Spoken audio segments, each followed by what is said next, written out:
Most of this run is fairly self-explanatory. There's no fancy skips or anything like that. We will be cutting a few corners here and there to speed things up a little bit.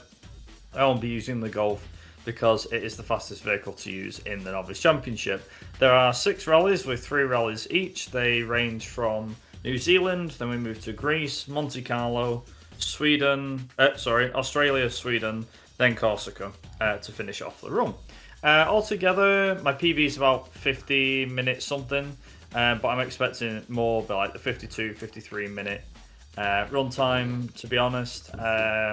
So I'll just mention as well, very briefly, the game runs at more than 60 FPS. It's like uncapped frame rate almost in the menus for some reason. But when we get into the game, it'll be capped at 25 FPS. This is just to help with crashing and everything like that. You'll also notice the colours are a bit inverted. That is mainly through the fact that the game is from 1998 and running it on modern hardware is a bit difficult. But we'll get into it, and if tech is ready on time, I'll give you a countdown in 5, 4, 3, 2, 1. Let's go. Okay, so first things first, we're going to start here in New Zealand. And yeah, like I said, it was released back in 1998 and was signed off by Colin McRae himself. And yeah, the Novice Championship has 4 regular cars that we can use. There are the Renault Megane, the Seat Ibiza, the Volkswagen Golf GTI, and also the Skoda Felicia. Now, when I first started doing a run of this a couple of years back, I'd actually been playing the game since 1998. But what ended up happening was we ended up having this situation where I ran the game. I did a run with the Skoda Felicia because I felt like that was a good starter car, and I always felt like that was the quickest car. And as time went on, it was like, right, okay, you know, maybe eventually I think either somebody told me or I decided on myself to give the other cars a try, and I ended up giving the Volkswagen Golf a try. Turns out it was a hell of a lot faster. And then as time's gone, obviously we found that there's the PC version of the game, along with other bits and pieces as well. So like there are, there are 2 different versions. Well, there actually is 3 different versions. So you've got the PC version, the PS1 version, and there was also a version that released for Game Boy Color, which is entirely different. And yeah, as you go through it, there are 3 different difficulty levels. There is Novice, Intermediate, and Expert. Now, unlike some of the other games in the series, the Novice is, as I said before, it's 6 rallies with 3 stages each. Intermediate is 8 rallies with 6 stages each, with the occasional rally getting a super special stage. And finally, Expert, which is the same as Intermediate, just harder AI. It's recommended to use one of the bonus cars you can unlock as you go through. PC version also has a nice little addition, which is the fact that there are 2 additional cars that can be unlocked via cheat codes. These are the Millennium 4 Rally Concept Vehicle, which is like a futuristic looking vehicle which can be quick when it wants to be. And then we also have the Toyota Celica GT4, which yeah, is a nice little addition. So yeah, in terms of what there is as well, bonus content wise, there's also 4 additional stages that can be activated via cheat codes as well that aren't on the PS1 version, so that is a PC version exclusive. Now, as you might imagine, getting a game from 1998 to run on a modern system is pretty difficult. However, because of the fact that such a thing called Magipacks, which is now defunct, unfortunately like last year or so, it was a guy who was making all these patches and things like that and getting old games to run on modern systems. He did a fair few racing games, but he'd also done other ones as well. One of the games that he managed to get working was the original McRae Rally, which I was very happy about, and the game doesn't crash nearly as much as what it used to. It still crashes, don't get me wrong, there are still a few game crashes. However, for the most part, yeah, I wouldn't expect too many. We've got motion smoothness, aka V-Sync, turned on, just to enable the game to not be too glitchy or too buggy, or to crash too much. But yeah, so there has been a few people that have gone after the record. I mean, I've mainly been on the leaderboard for this from the very start.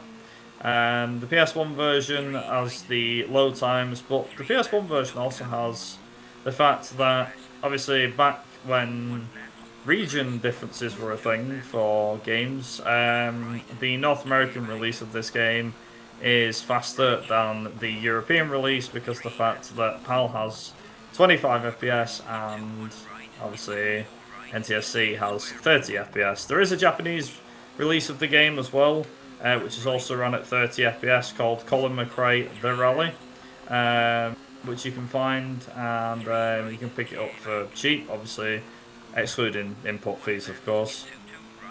But yeah, this released back in 1998 was the first of many games in the Colin McRae Rally, which later became the Dirt franchise, which again has also gone extinct. But yeah, it's the first game in the series, and you can obviously tell with it being 1998 graphics as well. It was made by the guys at Codemasters, who the previous year, back in 1997, released Toka Touring Car Championship. They released a lot of different games before that, but Toka Touring Car Championship was one that they released back in '97, which was their I wouldn't say it was their first crack at racing games, but when they ventured into the 3D market with the original PlayStation, that was their first one, which covered the 1997 British Touring Car season.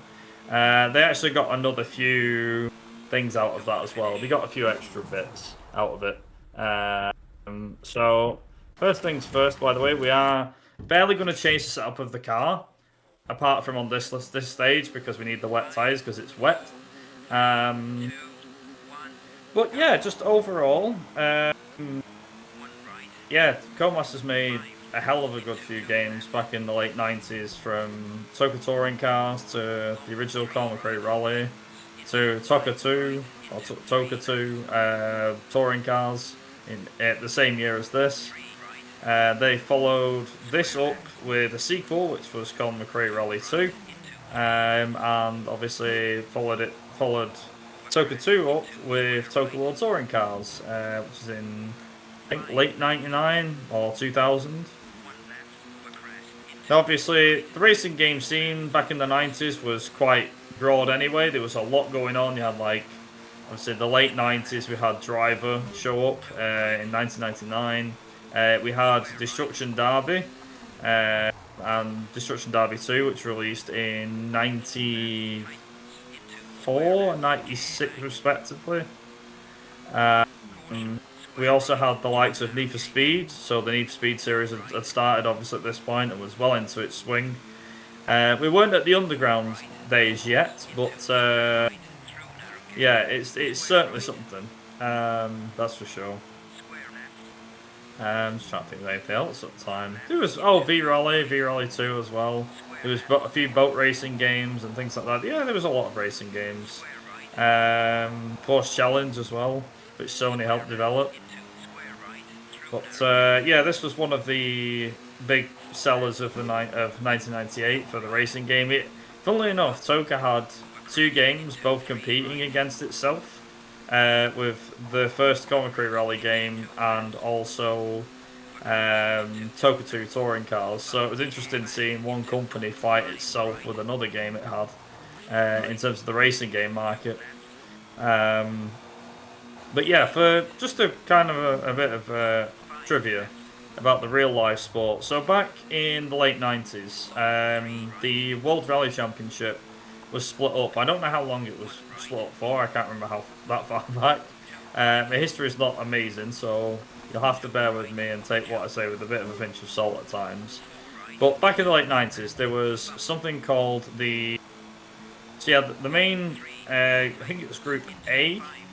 Group N, which was the times when you had like the Lancia Delta and the Subaru Impreza and the Mitsubishi Lancer and the Toyota Celica and the Toyota Corolla, Ford Escort, the Ascot RS Cosworth when it was fighting for wins and things like that.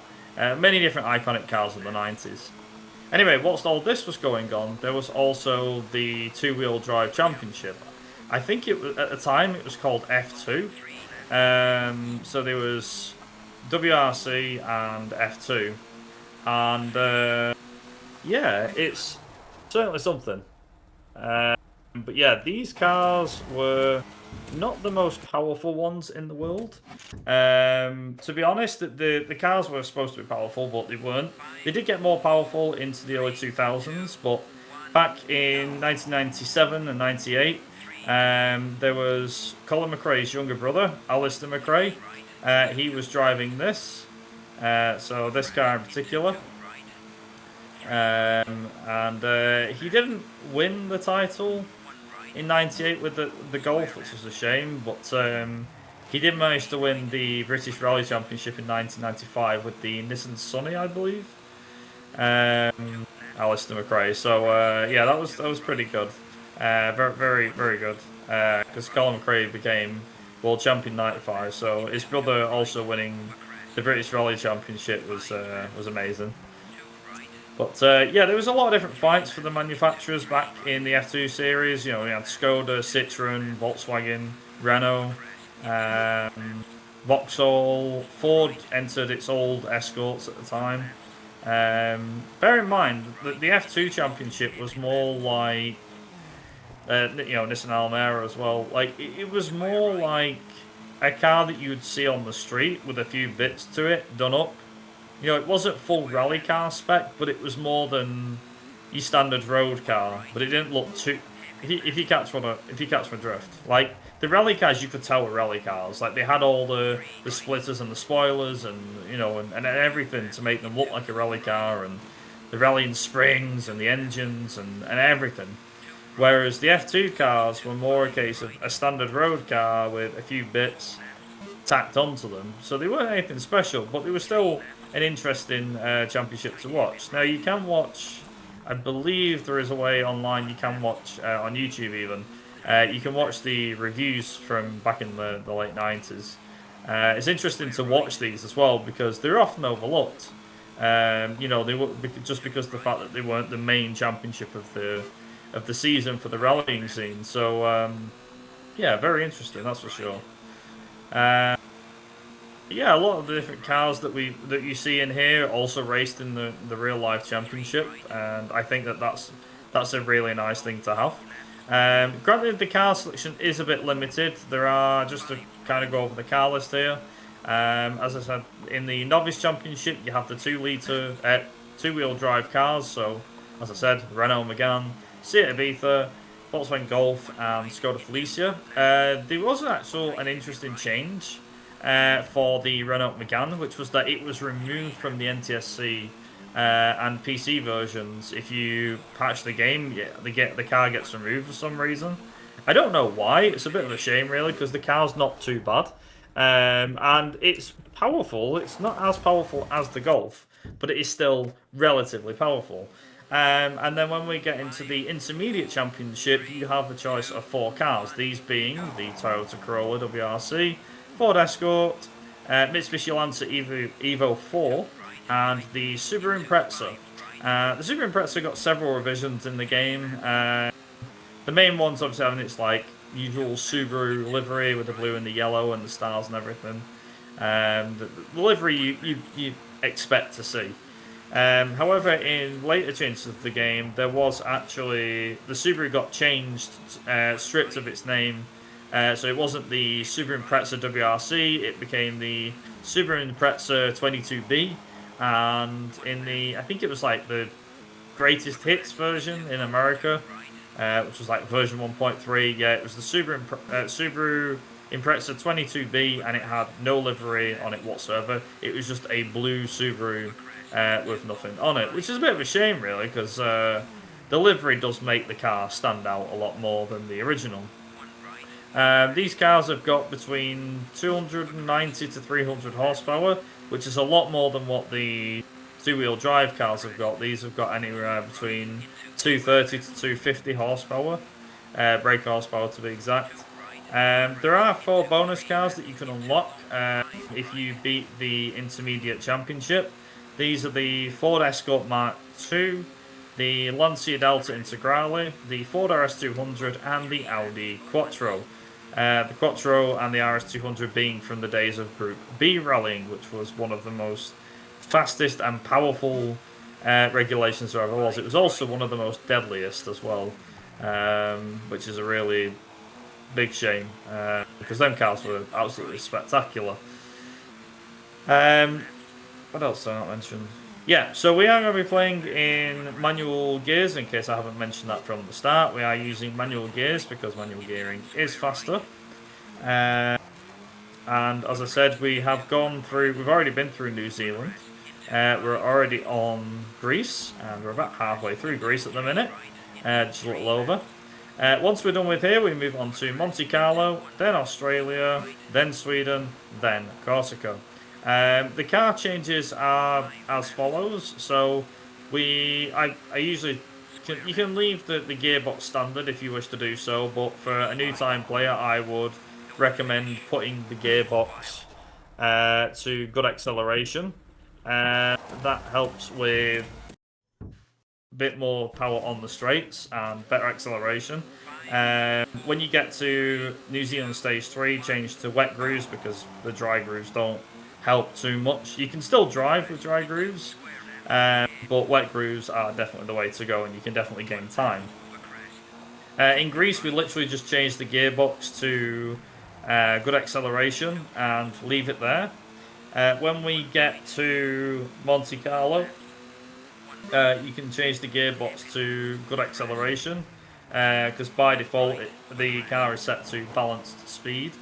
However, if you are coming to the game for the first time, I would probably recommend setting the car to max acceleration just to give yourself the best chance of winning.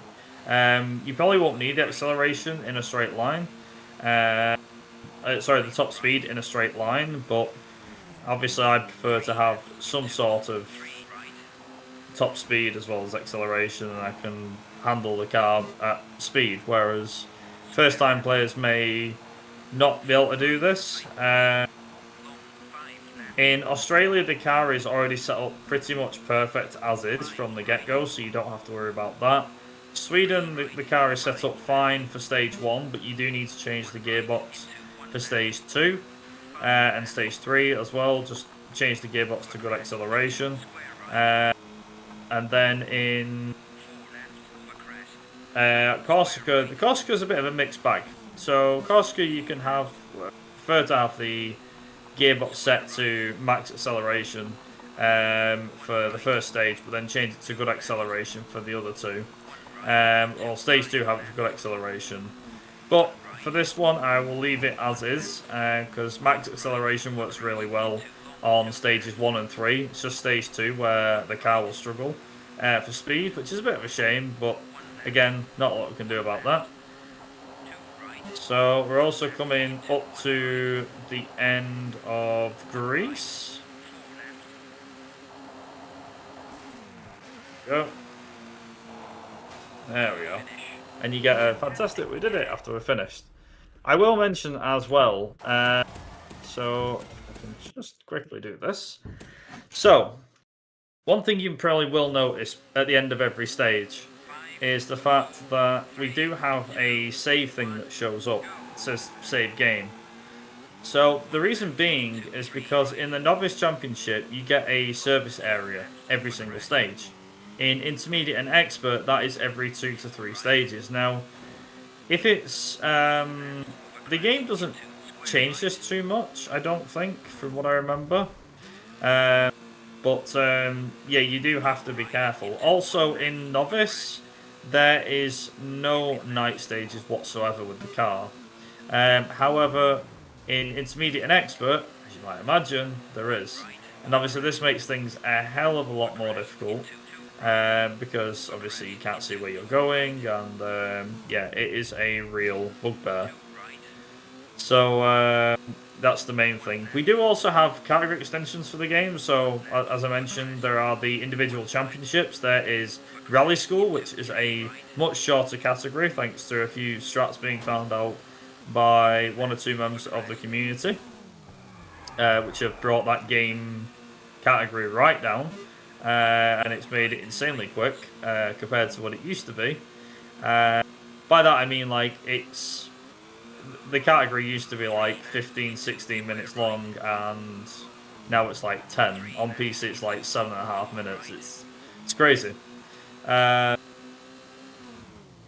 also 100% if you feel brave enough, where we have to complete Rally School and all 3 championships back to back. You know, all in one go basically. The category extensions that I mentioned though, so there are a few. So we have 9%, which essentially there is a cheat. So I turn the car over. Woo. Nice. There is a cheat called Knight Rider on.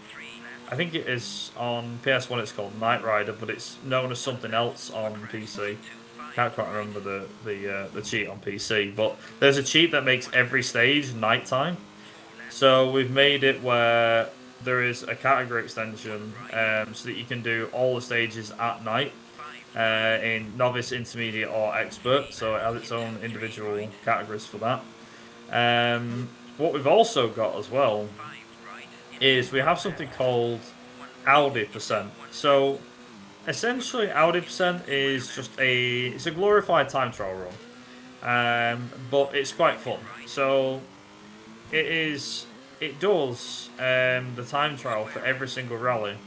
But what we do is we do the first 3 stages in each rally for New Zealand right up till Corsica, and this essentially is like beating the Novice Championship with the Audi Quattro. It is more of a glorified time trial because there is no AI that you face against or anything like that. But it is quite fun, and one that it's a category that I quite enjoy. Yeah, I just like, you know, why not? Why not give it a try? So, yeah, all good fun. There is also as I was mentioning before, there is also the secret levels. There is a speedrun for that, which is like less than 6 or 7 minutes, give or take. And we also have one for the Super Special Rally, because the Super Special Rally was just a fun little idea that we came up with, because after you beat the game on Intermediate or Expert difficulty, you unlock this section in... you unlock this section in the rally section, and you can complete the Super Special Rally because it is now classed as a actual rally, and the game puts you on the 4 Super Special stages back to back. And it's, again, very fast, very short. You can beat it at any difficulty you wish to do so. It is good fun. I quite enjoy it.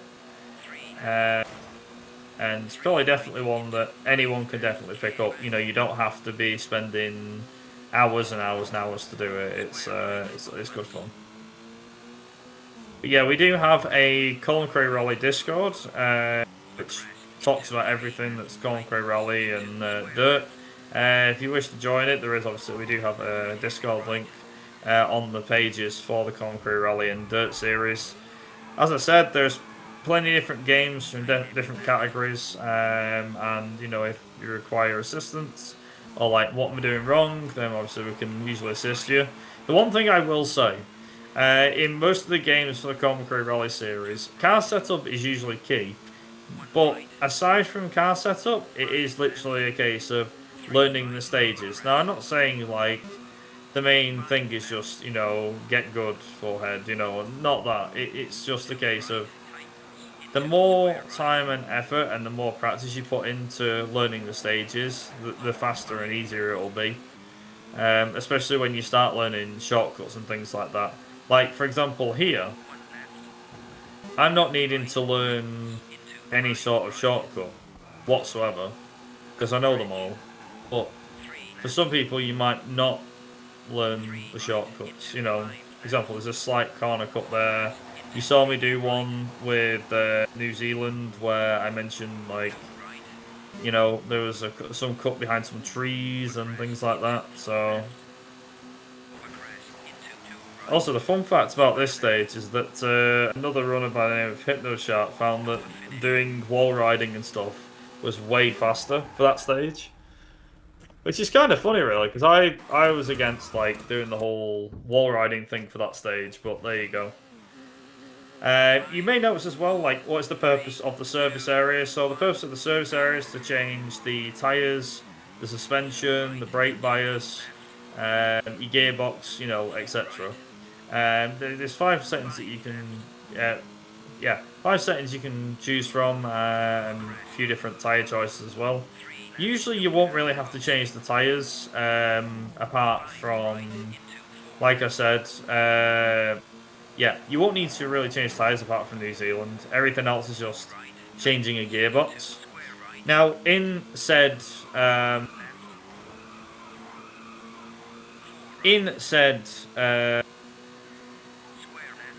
service area, what you can do is you can repair your vehicle. Now, obviously, this wastes time, so obviously I'm not going to do it. But in Novice, the game's quite forgiving. So by smashing my car up like this, I'm not doing too much damage to the car. It's completely fine. However, in Intermediate and Expert, the time stacks up. Especially in Expert, the game becomes a bit more brutal. So you have to be careful with like how bad you're smashing the car against walls and trees and things like that. Because obviously, otherwise, if you don't, then you'll have a damaged car, and you have to put up with that as the run goes on. So you have to be very careful about that on the harder difficulties, of course. I do kind of like Monte Carlo Stage 3 because even though it's more of a wet stage, it's very enjoyable. I quite like it. It's, yeah, it's very nice. Very nice, very chill. And I think the skybox, for me personally, is a good little addition, personally. And the game doesn't really have too much of a soundtrack, I'll be honest. It does have the menu and I'll call it the replay music, which is kind of a slightly different version of yeah, a slightly different version of the main theme, to be honest.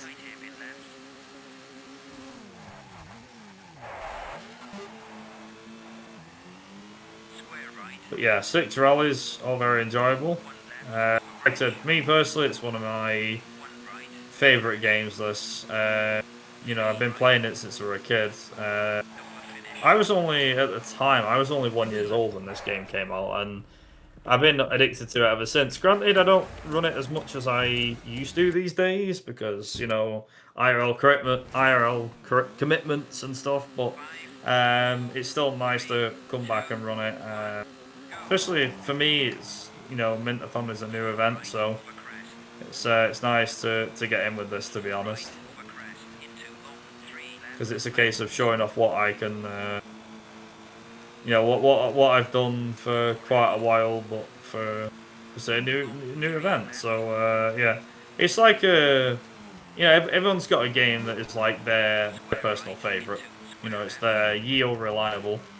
This for me is mine. That's not to say that I don't enjoy running other games. I think there are maybe 1 or 2 other games that, you know, I also see as like great games for me to run for the first time at a new event, which are, funnily enough, the second Colin McRae rally game, and the original Driver, because them games in particular are some of my absolute favourites, games I've spent so much time in, and yeah, just doing runs of. Like I said, I've been doing speedrunning for properly about 10 years, but realistically it's more like 12 years. I know people have been doing it for longer than that. I was watching speedrunning way before that. Yeah, it's definitely a hobby that's still there, it's still with me.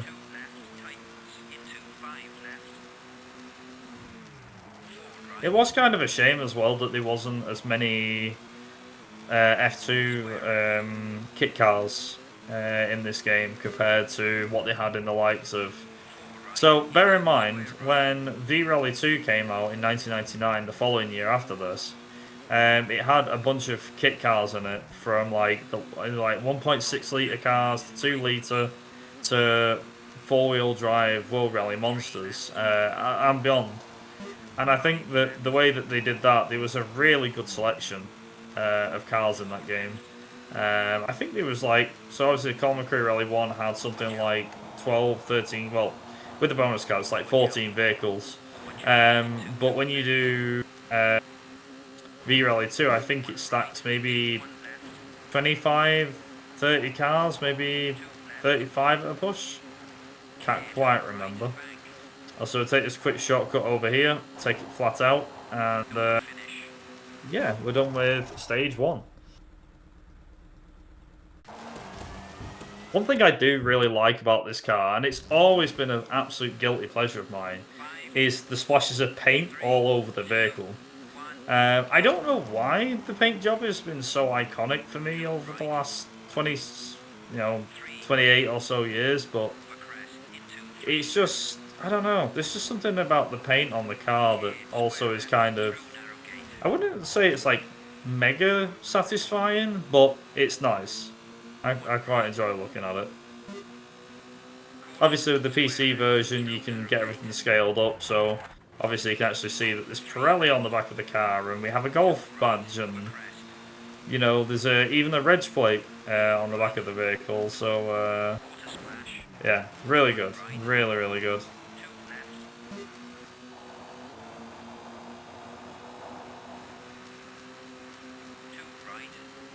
There's also this bit as well. So this particular stage has a couple of bits in particular. So, for example, there are these jumps and then gates. So there's this part where he just says jump, gate, jump, gate. He just says it twice, like that. I think it's this part here. And this is also a part that's always stuck out for me for the run.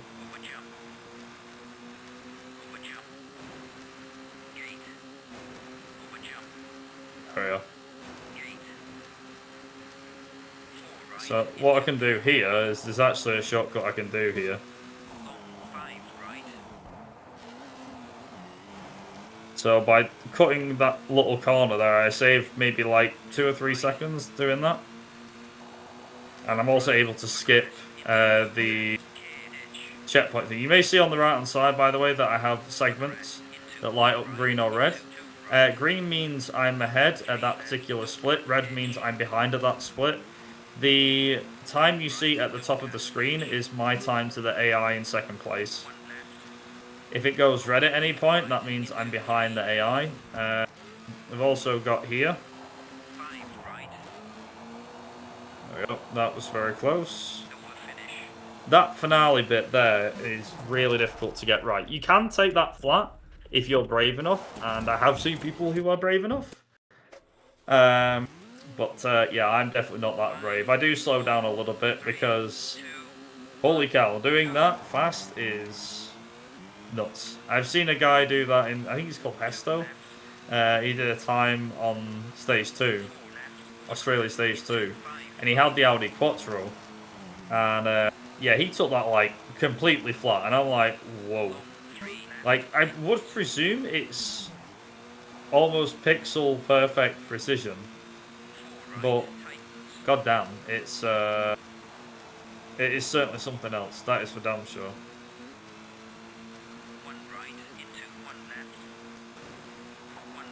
So stage 3 is actually nice and quick. It is about 2 and a bit minutes in length.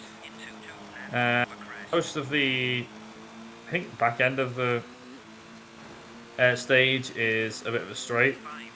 There is a few, there we go, a few different bits here. So you'll see here now I can really put my foot down and open the car up a bit in terms of speed. I'll be honest, Sweden is 10 minutes of, I'll call it 10 minutes of nonsense. There is no cuts, there is no fancy way around it. Sweden for me is probably one of my worst. It's not in a case of worse as in bad at driving, because it's hard anyway, it's snow, but like it's the longest rally in the game because of the snow. It doesn't matter how fast you get at it, it'll never be the quickest rally on Earth. That's for damn sure.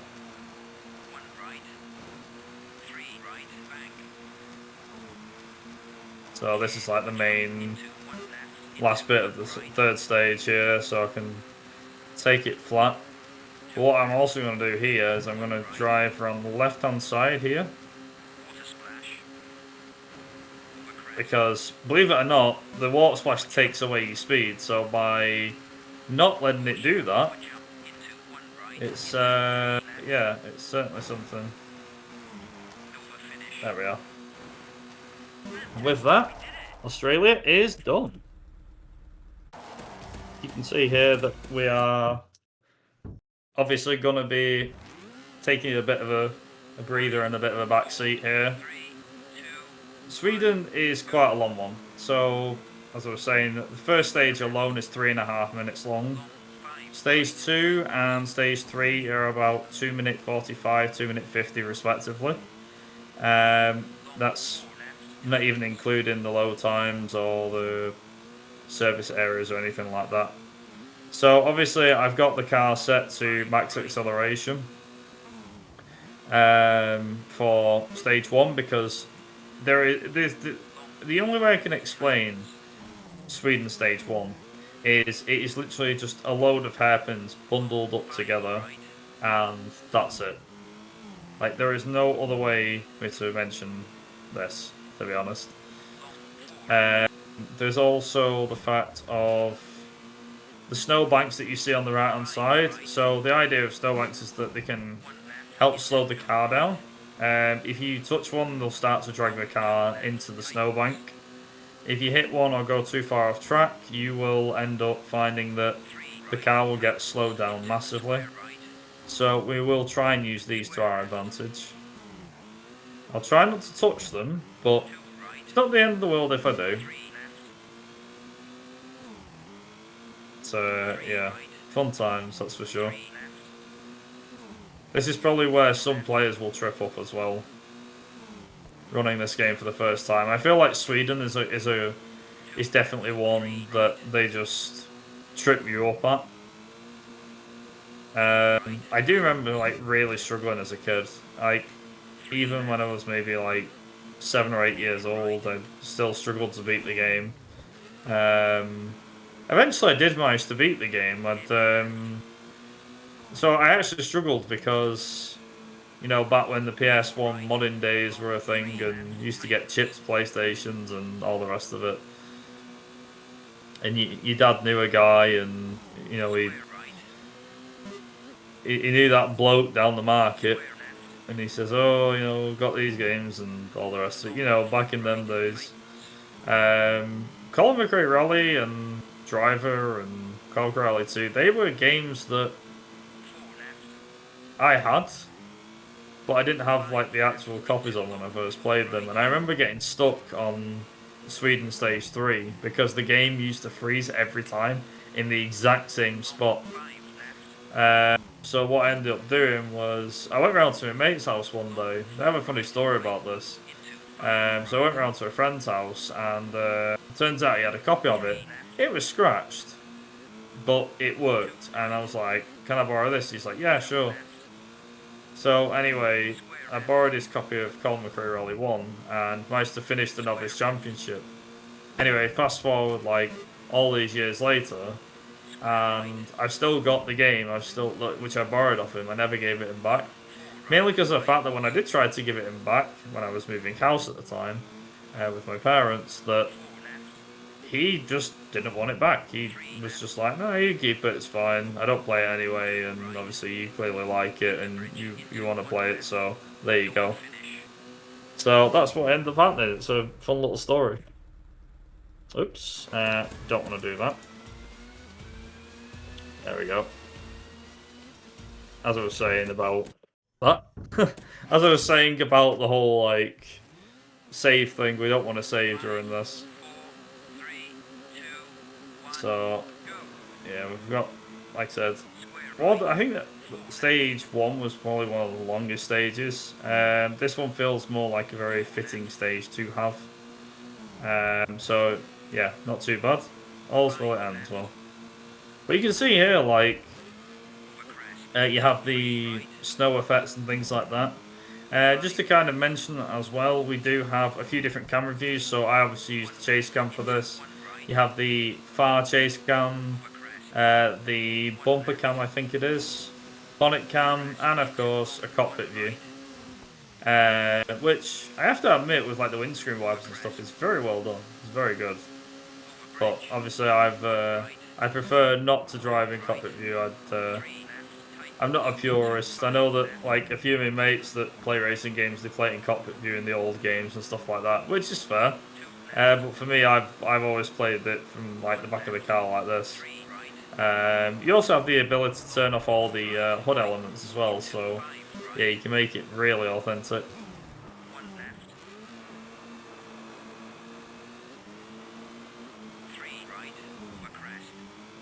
So yeah, nothing too much else to say other than just hopefully.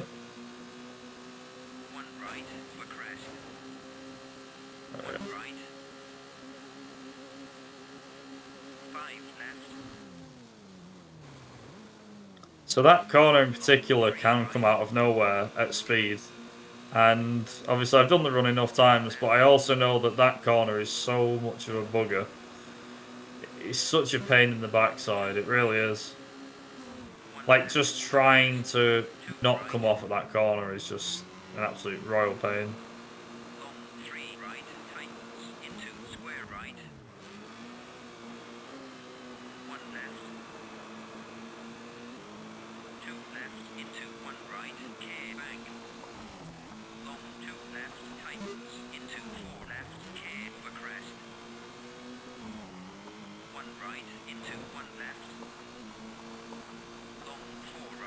Yeah, that got too long to go before we finish this stage. I will say, as a, you know, for 1998 standards, all right, granted the trees look very dated and stuff, but the atmosphere of Sweden, I think, has been done very, very well. That mixture of like snow and icy gravel is pretty good.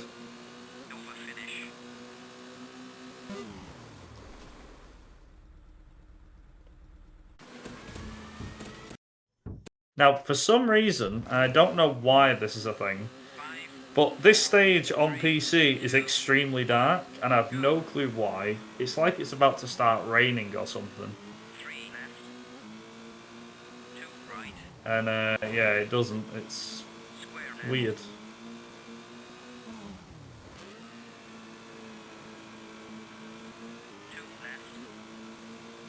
Now, this is also the reason why I have the good acceleration on my car, because there is a straight that is coming up. It's about, I want to say about halfway through. I could be wrong. It could be way before that. But yeah, there's a section where you can absolutely just fly down it. And when I was a kid, I used to lift. So I used to, you know, not be as good on the acceleration as I thought I used to be. But yeah, it's looking back on it now, I kind of wish I had the guts, but I don't. So this is it here.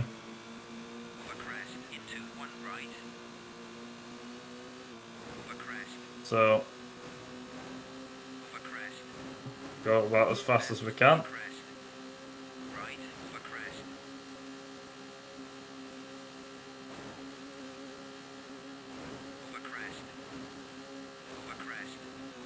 Still going.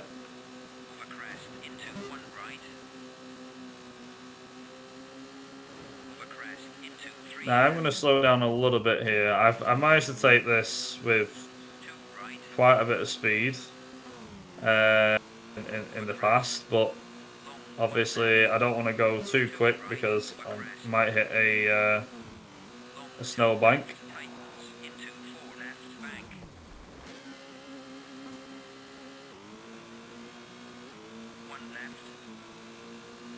Yeah, make it go as quick as we can without hitting the snowbanks. As I said, the snowbanks are the killer. The snowbanks kill any speed you've got. They're easy. They're so easy just to go off to.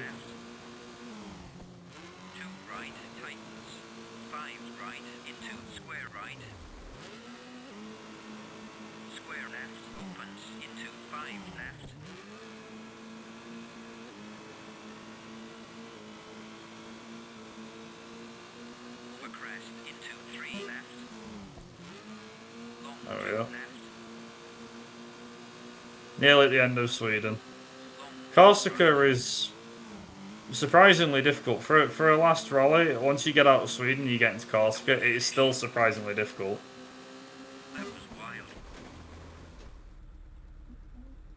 So, with that being said, as I said, I am going to leave the gearbox as it is. Because having it at max acceleration for the first and third stage is more crucial. I can lose time on the second stage, but that's fine. I don't mind. So, I did actually manage to challenge another runner called Blitz for the top time on this stage, and it took some doing. See, the key with this stage, now, I tried to drive this without wall riding, but in a time trial, to get the best time on this stage, wall riding is key. Now, as you might imagine, I don't want to have to wall ride if I can help it, because believe it or not, there is gaps in the walls, and if you hit said gap, which is quite easy to do, you can easily flip the car. This is another problem with Corsica, is that flipping the car in this is so easy to do, because you'll be heading for a corner and it'll be like, right, okay, there's a corner there, fine, but then also there's a gap in the bushes, and you have to hope that the car will not touch that gap, because if it does, the car will go flying. I've had it on many occasions where the Corsica hills have, you know, threw me upside down and made me go flying.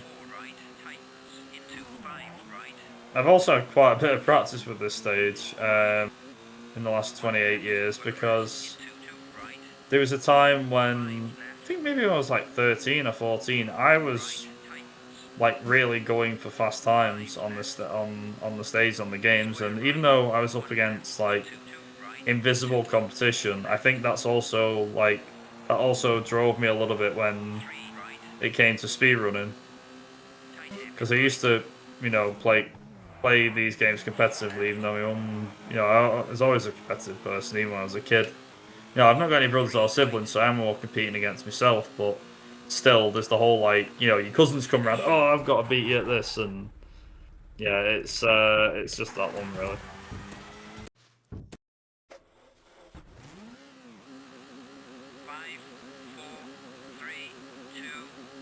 So we are going to be stuck at top speed, unfortunately, during this one, for a fair bit of it, but that's not the end of the world. I can make it work, it's fine.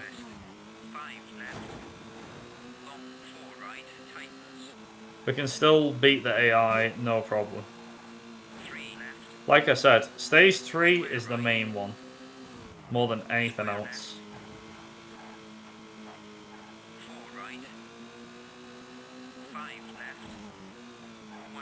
You can see the rest of the stage over there, actually, funnily enough.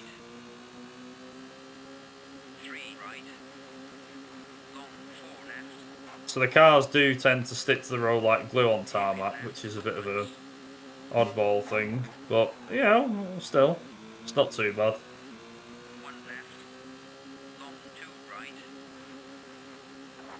So we've got another one in a second, another hairpin coming up.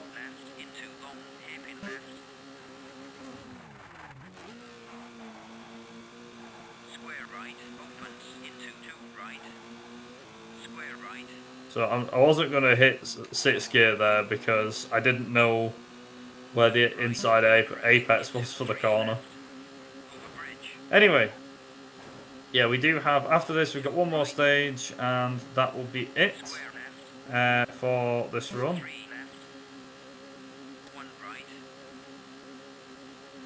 not doing too bad here. Said nearly at the end of stage 2. The car's completely screaming like mad. It's probably begging for a longer gearbox, to be honest, but there's nothing I can really do about that on this occasion. I'm just going to take the loss on this one for the time spent. There we go. Stage 2 done.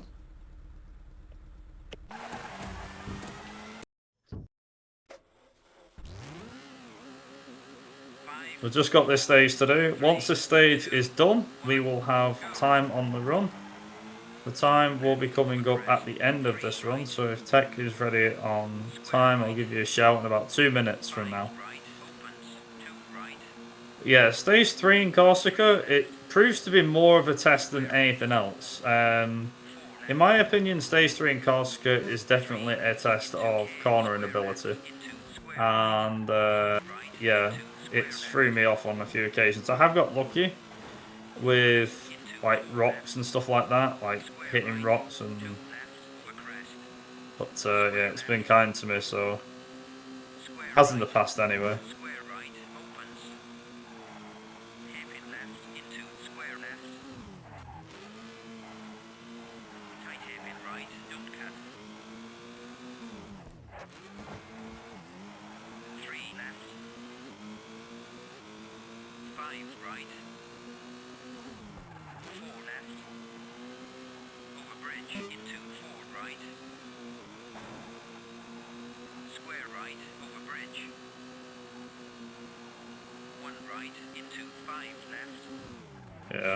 Yeah, not far from home now.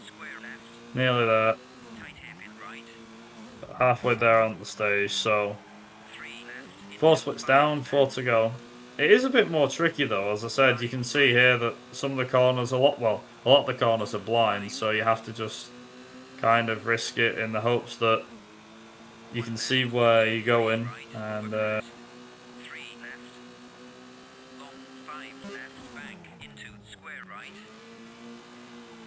hopefully don't get screwed over by the physics, but the game's not that bad in terms of its physics, I'll be honest.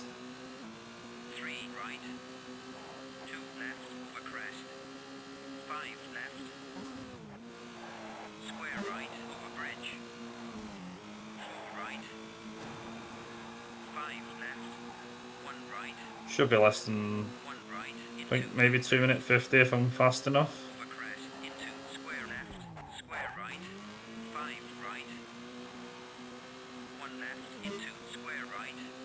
Yep, so get ready on time.